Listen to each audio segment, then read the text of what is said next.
twice. Ruth Conniff, in case you forgot 10 minutes ago.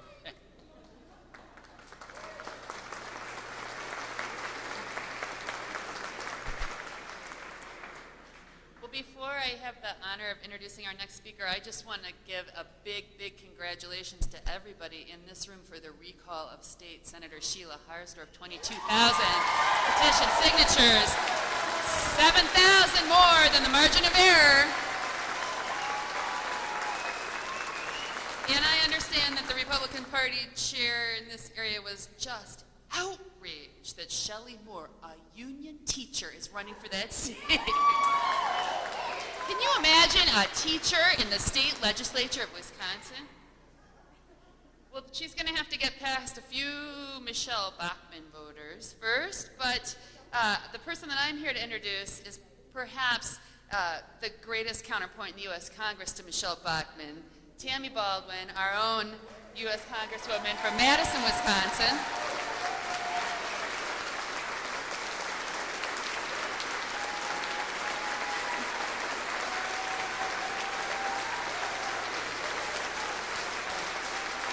Tammy has represented Wisconsin's 2nd Congressional District since 1999.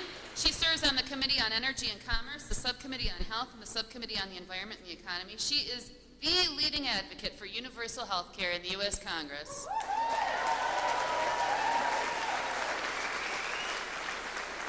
She has always said that her ambition is to pass legislation that will guarantee health care for all Americans. And I think that will make for a very interesting debating point in a possible Tammy-Tommy matchup.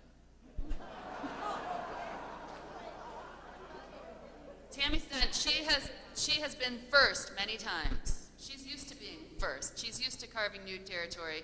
She served for 6 years in the state legislature and was the youngest member there. She's the first woman from Wisconsin to serve in the U.S. House of Representatives, the first non-incumbent openly gay person to serve in Congress ever.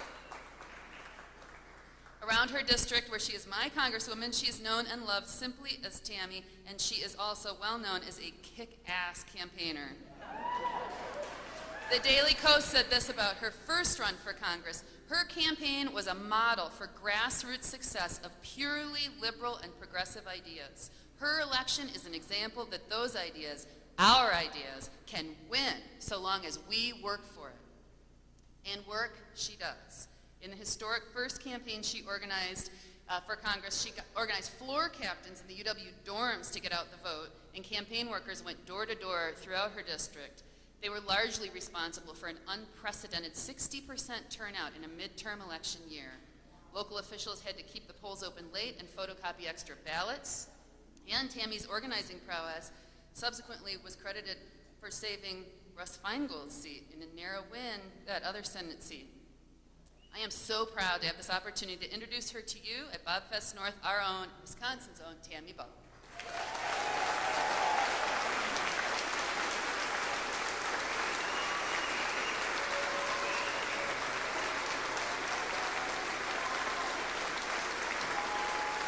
Oh, thank you. Thank you for that wonderful welcome. Thank you, Ruth, for that wonderful introduction. Thank you, Bobfest North. I'm so delighted to get a chance to join you. Now, Ed invited me up here to meet with some great people, to share some great ideas, to see some fabulous scenery, which I saw on the way up here. But what really sealed the deal for me is 3 words: Liney's Summer Shandy. No, but I'm really delighted to be up here with you in this beautiful part of the state.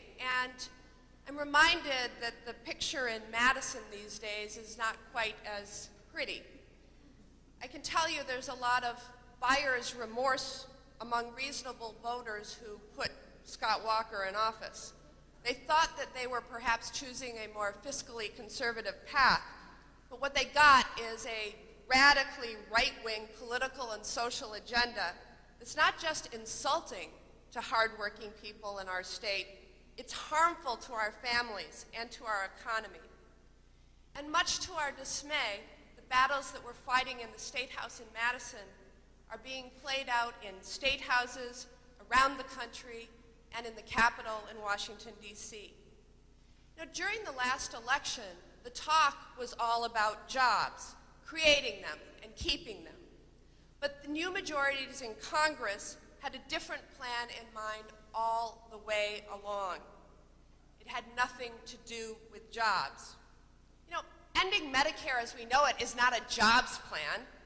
Restricting women's health care access is not a jobs plan.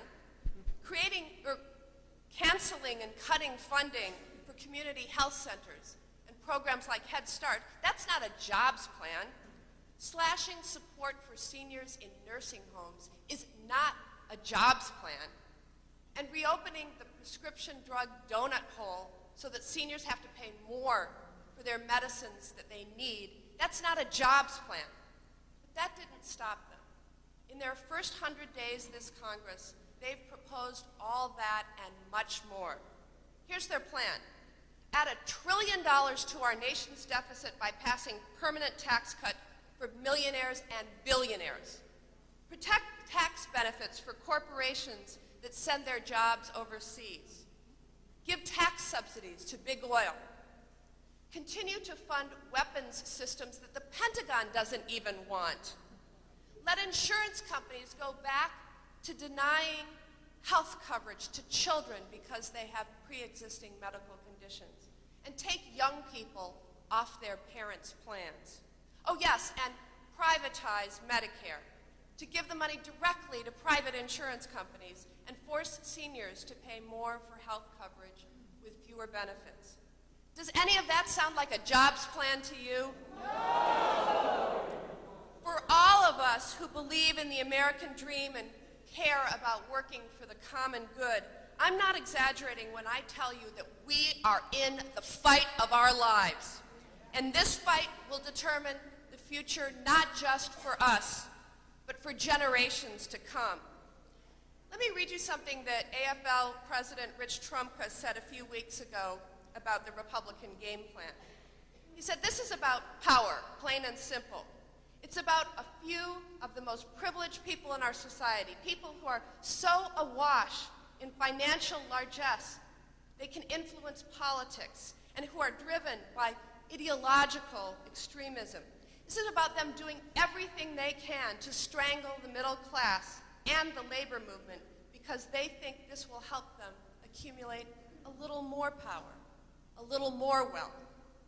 Republicans have been honing their battle plan for decades. It's based on a very old and very effective strategy: divide and conquer. Pit union members in the private sector against union members in the public sector. Paint teachers and nurses as money grubbers. Paint seniors as freeloaders. Paint children as a drain on our economy. Paint poor people as unworthy of a vote. And paint women as property they can control. Their agenda is an assault on all of us. Yes.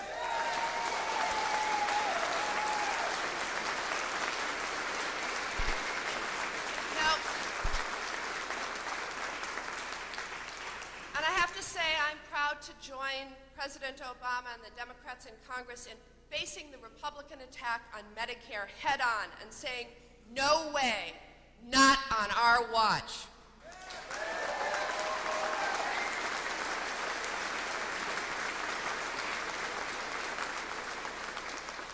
But I'm also sad that it has come to this. Sad that last fall we didn't take to heart the lesson that elections have consequences. Sad that we didn't do all that we possibly could to get our people, our progressives, to the polls. If we had, we might have well prevented this assault on our democracy. And I'm sad that we let the other side frame the debate. Rich Trumka again laid it out this way: what Democrats must not do is validate the other side's talking points that claim middle-class workers got us into this mess and should have to now downsize their dreams so Wall Street and the wealthy can be spared from any shared sacrifice. You know, the Republicans say that we're broke, So let's cut billions in vital services for people, but not a penny from the Pentagon. Where's the shared sacrifice in that? Republicans cry poverty, but the average CEO pay at the 200 U.S. companies, top 200 U.S. companies, went up last year by 12%, while millions of Americans were furloughed to save their state budget's money. Where's the shared sacrifice in that? It's not there. Republicans say we're in a terrible mess and we've got to get out.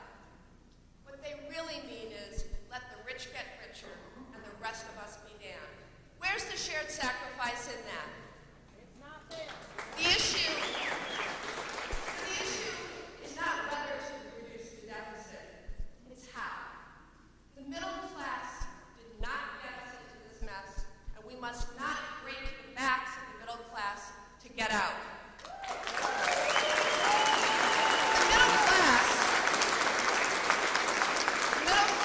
Wisconsinites and Americans did not get us into wars in Iraq and Afghanistan. The middle class didn't give massive tax breaks to the wealthiest Americans. The middle class did not offer incentives to corporations to close American factories and ship jobs overseas. The middle class did not take us from a balanced budget to a $1 trillion deficit. That's right. The middle class did not produce a budget roadmap that promises to be a road to ruin. But the middle class does need to stand up and speak out. This country is not broke. The middle class is not to blame for the mess we're in. Working people are not the enemy. We better get our act together. We can't let that Supreme Court case known as Citizens United destroy our democracy by allowing corporations to run our elections. And we can't let bigotry, religious intolerance, hate defile our nation and destroy the American dream.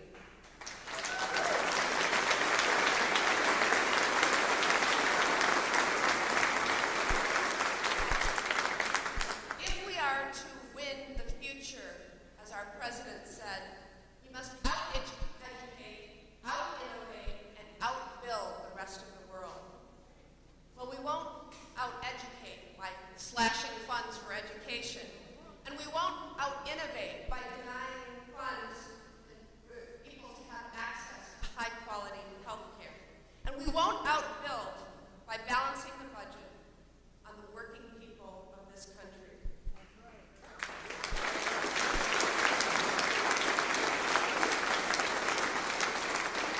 Last November, President Obama pleaded with us not to give the keys back to the folks who drove our economy into the ditch. How many of us were listening? Not enough.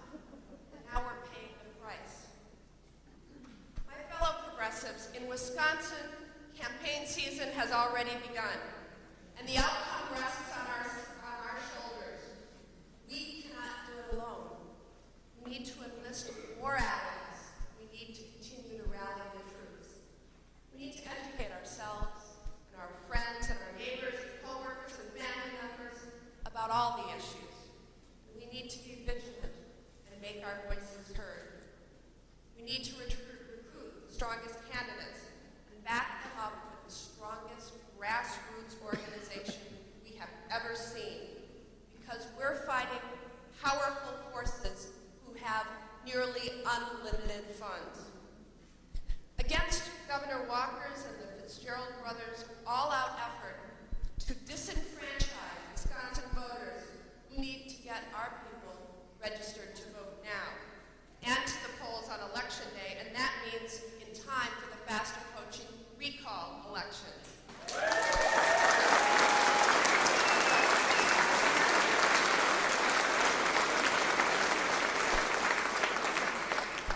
And as those unfold, we also have to make sure that every vote is counted. We know what we need to do. We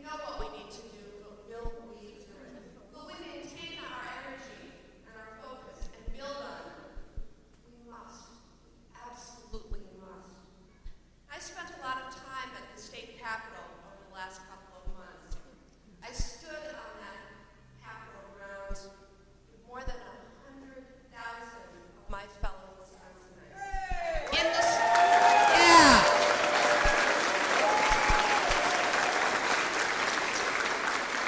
In the snow flurries and the sub-freezing temperatures, and the energy there was amazing. It was amazing. But as we marched, and as we chanted, we camped in the Capitol building, and as our 14 incredibly courageous Democratic state senators camped out in Illinois,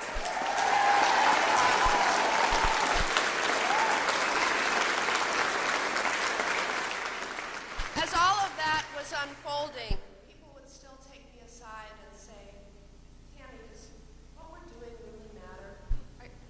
Our chants, our marches, our occupation, is it making a difference? And I answered with a resounding, you're damn right it's making a difference.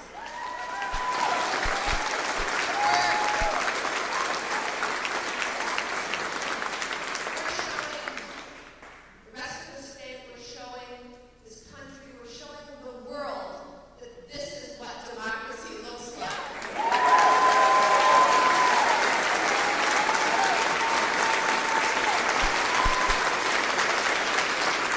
Now, believe it or not, I'm going to say something nice about the Republicans, those in Washington as well as those in Wisconsin, because they've given us a great gift. They have brought us together, all walks of life, students and teachers, parents and children, young and old, gay and straight, public sector workers, private sector workers, union families and non-union families, factory workers and farmers and firefighters and even football players.